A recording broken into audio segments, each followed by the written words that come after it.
कुर्ला, चांदिवली, वेलेपार्ले या भागातल्या ज्या महापालिकेया रिलेटेड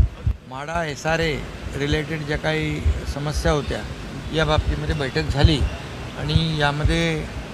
काही ठिकाणी जे दरड प्रवण क्षेत्र आहेत ती जवळपास 270 आहेत, परंतु अति धोकादायक जे आहेत 48 आहेत आणि त्यावर 48वर तात्काळ सेफ्टी नेटच्या साहाय्याने त्या प्रोटेक्ट करण्याच्या सूचना दिलेल्या आहेत आणि त्याचबरोबर त्यांचं कायमस्वरूपी पुनर्वसन लगतच्या एसआरए किंवा म्हाडा प्रकल्पांमध्ये झालं पाहिजे आणि त्यासाठी लागणारा इन्सेंटिव्ह FSI अधिकचा FSI त्या ठिकाणी कसा देता येईल या दृष्टीने देखील चर्चा झालेली आहे। संजय गांधी उद्यानातले जे काही लोक राहतात त्यांचं देखील जे पुनर्वसन करण्यासंदर्भात एक कमिटी गठीत झालेली आहे आणि त्याचा देखील अहवाल लवकरच येईल, त्या बाबतीत देखील चर्चा झालेली आहे आणि त्याचबरोबर फनेल झोनमध्ये राहणारे लोक त्यांना हाईट रेस्ट्रिक्शनमुळे त्यांना ते रिडेव्हलपमेंट करता येत नाही, त्या बाबतीत देखील एक निर्णय आपण घेतला आहे आणि त्याचं सजेशन ऑब्जेक्शन स्टेजला ते आहे। जे हाईट न वाढवल्यामुळे वरचे मजले बांधता येत नाहीत त्यासाठी TDR आणि FSI देण्याच्या सूचना त्या बाबतीमध्ये घेतलेला निर्णय देखील त्यावर देखील चर्चा झाली आणि फनेल झोनमध्ये राहणारे लाखो लोक रहिवासी या शासनाच्या निर्णयामुळे त्यांना देखील दिलासा मिळेल। सजेशन ऑब्जेक्शनमध्ये देखील आता काही सूचना येतील आणि त्यानंतर त्याच्यावर देखील निर्णय घेतला जाईल। अशा एकंदरीत मुंबई शहरातले जे SRA म्हाडा आणि संजय गांधी उद्यान आणि फनेल झोन या सर्व क्षेत्रातले प्रश्न होते आणि त्यामुळे मला वाटतं या मुंबई शहरातल्या धोकादायक इमारती असतील, रखडलेले SRA प्रकल्प असतील या संदर्भात देखील शासनाची सकारात्मक भूमिका आहे आणि त्यामध्ये एक तर प्रकल्प आपला घाटकोपरचा रमाबाई आंबेडकर नगर हा MMRD आणि SRA मिळून करते 16,000 घरांचा, अशा प्रकारचं JBमध्ये देखील आम्ही अनेक प्रकल्प पुढे नेतो आहे जेणेकरून मुंबई शहरातल्या अनेक वर्ष रखडलेल्या झोपडपट्ट्या असतील, धोकादायक इमारतींचं क्लस्टर असेल या माध्यमातून विकास होईल आणि मुंबई कर जो काही मोठ्या प्रमाणावर मुंबईच्या बाहेर त्यांचे प्रकल्प रखडल्यामुळे गेलेला आहे तो पुन्हा मुंबईमध्ये येण्यासाठी सरकार ठोस भूमिका आणि ठोस निर्णय घेतले। बिलकुल यामध्ये या सर्व निर्णयामुळे लाखो मुंबईकरांना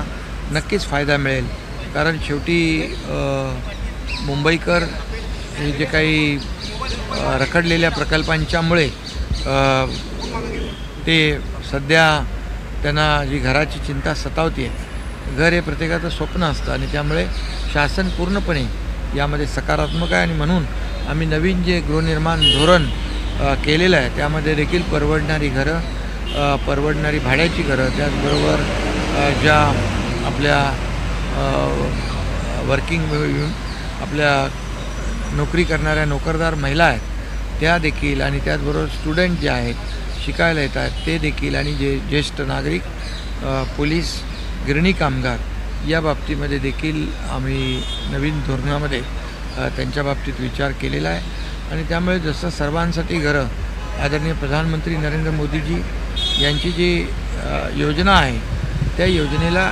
देखील हे सपोर्टिव्ह अशी योजना राज्य सरकारची आहे आणि नक्कीच यामधून लाखो लोकांना दिलासा मिळेल। पूर्वी 227 होते आणि त्याप्रमाणे 227 प्रभागांचं सर्वेक्षण करणं आणि वॉर्ड रचना करण्याच्या सूचना महापालिकेला दिलेल्या आहेत। निधी मिळत राहील थोडं कधी कधी मागे पुढे होत असतो, परंतु कुठल्याही विभागाचा निधी दुसऱ्या कुठल्याही विभागाला देण्याचा निर्णय होणार नहीं। सरकारची ती भूमिका नहीं, कुठल्याही विभागावर अन्याय शासन करणार नहीं। बैठक हुई है, अभी समाधान व्यक्त किया है और मैं इतना ही कहूँगा कि आदिवासी विभाग हो, सामाजिक न्याय विभाग हो, किसी के ऊपर भी अन्याय नहीं होगा और किसी का भी निधि कम नहीं होगा और कहीं का भी निधि कहीं डाइवर्ट नहीं करेंगे, क्योंकि ये सभी विभाग महत्त्वपूर्ण आहे. जी शिष्टमंडळ मोदी साहेबांच्या मार्गदर्शनाखाली पूर्ण जगभरामध्ये 34 देशांमध्ये पाठवली होती, त्या शिष्टमंडळांच्या बरोबर चर्चा आदरणीय प्रधानमंत्री महोदयांनी केली आणि त्या ठिकाणी आलेले प्रत्यक्ष अनुभव आणि त्या ठिकाणी जी काही भूमिका, भारताची भूमिका आणि पाकिस्तानचा दहशतवादी चेहरा त्या देशांमध्ये त्या शिष्टमंडळांनी भूमिका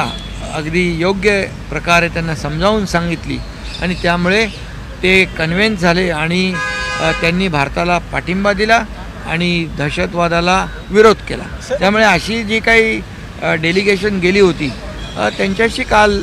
प्रधानमंत्री मोदयांनी काल स्वतः चर्चा केली आणि जाणून घेतलं की ही भेट जी आहे, हे डेलिगेशन जे ज्या देशांमध्ये गेलं ते किती फ्रुटफुल ठरलं, फायदेशीर ठरलं, या बाबतीत देखील चर्चा. कल आदरणीय प्रधानमंत्री नरेंद्र मोदी जी जो डेलिगेशन कई देशों में गए थे ऑपरेशन सिंदूर के बाद, पहलगाम अटैक के बाद, वहाँ पर उनको आया हुआ अनुभव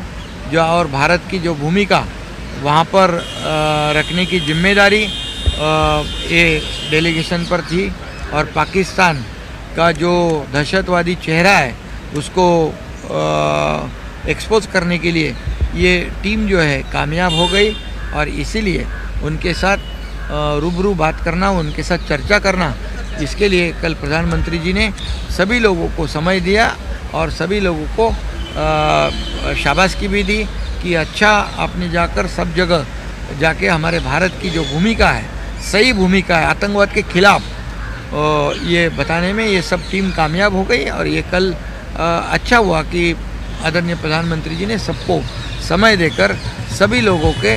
अनुभव का जायजा लिया है. लेटेस्ट अपडेट्स और ताजा तरीन खबरों के लिए TV1 इंडिया लाइव को सब्सक्राइब कीजिए और नोटिफिकेशन पाने के लिए बेल आइकॉन को दबाना मत भूलिए.